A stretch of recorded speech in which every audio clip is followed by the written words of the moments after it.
తొలి అడుగు సుపరిపాలనలో భాగంగా మరి ఇవాళ రోజు ఏదైతే తిరుగుతున్నామో ఈ రోజున ఏలూరు నియోజకవర్గం 5వ డివిజన్లో తిరగడం జరుగుతుంది.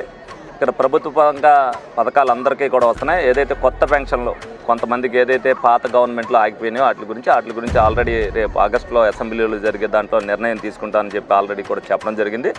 అలాగే ఏదైతే ప్రతి చోటన ఉన్నట్టే డ్రైన్ల సమస్య, ఎందుకనంటే విలీనమైన పంచాయతీల్లో ఆ రోజున డ్రైన్లు కానీ రోడ్లు కానీ మరి సరిగ్గా నిర్మించకపోవడం వల్ల ఇప్పుడు ఆ డ్రైనేజ్ వ్యవస్థ అంతా కూడా ఇబ్బందికరమైన పరిస్థితి వచ్చింది. డెఫినెట్గా గత 5 సంవత్సరాల్లో ఏ డ్రైన్ కూడా నిర్మించకపోవడం వల్ల ప్రతి సందులో కూడా డ్రైన్లు ఆ విధంగానే ఉండిపోయినాయి.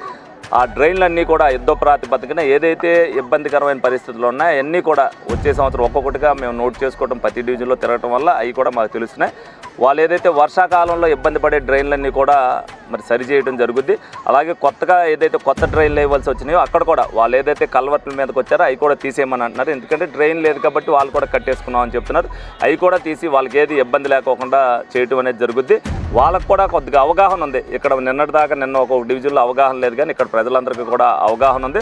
ఒక్కొక్కటిగా చేసుకొస్తున్నారనే ఉద్దేశంతో వాళ్ళు కూడా ఏదైతే ఇబ్బందికరమైన పరిస్థితులు ఉన్నాయో అవి మటుకు ముందు క్లియర్ చేయమని చెప్తున్నారు. డెఫినెట్గా అవన్నీ కూడా వెరిఫై చేయమని ఒక్కొక్కటి ఇక్కడ రాసుకోవడం జరుగుతుంది. కరెంటుకి సంబంధించి ఏదన్నా సరే లైట్ కానీ పోల్ కానీ ఇమీడియట్గా వేయడం జరుగుతుంది. డ్రైన్లకు సంబంధించి మరి నిధులు కొంత కొరత ఉంటుంది కాబట్టి అవి కూడా ద్వారా కొన్ని డ్రైన్లు వేయడానికి ప్రతిపాదనలు పెడతాం జరిగింది. దాని ద్వారా ముందు ఏదైతే మేజర్ డ్రైన్స్ కొన్ని ఇబ్బందికరమైన పరిస్థితుల్లోనే అన్నీ కూడా ప్రజలకు ఇబ్బంది లేకుండా చేయటం అనేది జరుగుద్ది.